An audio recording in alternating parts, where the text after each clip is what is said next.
Je me suis réveillée un jour, j'ai décidé que j'étais tannée de courir.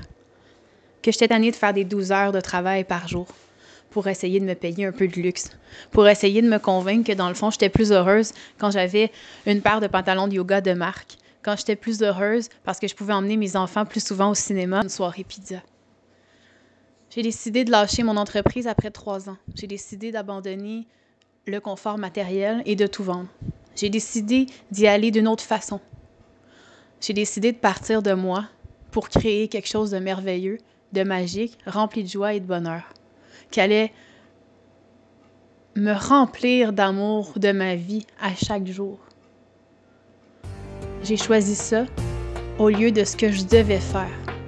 J'ai décidé de créer ma propre vie.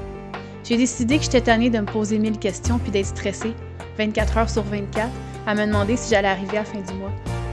Je me suis dit que finalement, en bout de compte, ça donne quoi? Ça donne quoi de courir pour survivre, pour avoir l'impression qu'on subit notre vie, pour avoir l'impression qu'on fait la majorité des tâches de notre vie parce qu'on est obligé de les faire. J'ai décidé d'y aller dans l'ordre inverse. Fait que j'ai commencé à passer mes journées à rester assise sur mon tapis de yoga. Et puis j'ai commencé à découvrir mon corps, comment il bouge, qu'est-ce que ça me fait. Est-ce que j'aime réellement ça quand je fais du yoga de posture? Qu'est-ce que ça fait quand je cuisine? Est-ce que j'aime ça cuisiner pour ma famille? Ça me remplissait de joie. Je suis partie des concepts que j'aimais, vraiment.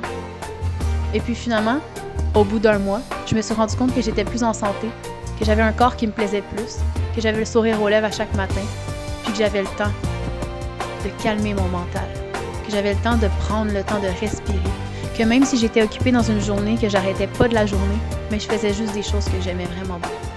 Puis si c'est des choses que j'aimais moins, mais je sais qu'il fallait que je les fasse parce que ça allait m'amener à quelque part que j'adore, c'est-à-dire m'éduquer à mieux vous partager comment atteindre cet état de conscience, de prendre conscience de ce que vous êtes, de prendre conscience de ce que vous aimez, de prendre conscience, c'est quoi votre joie à vous? Qu'est-ce que vous cherchez? C'est quoi que vous voulez aujourd'hui?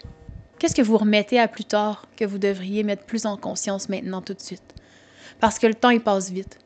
Même si le temps est relatif, reste qu'il en reste jamais assez pour qu'est-ce qu'on a à faire parce que ça devrait être une urgence d'être heureux dans la vie.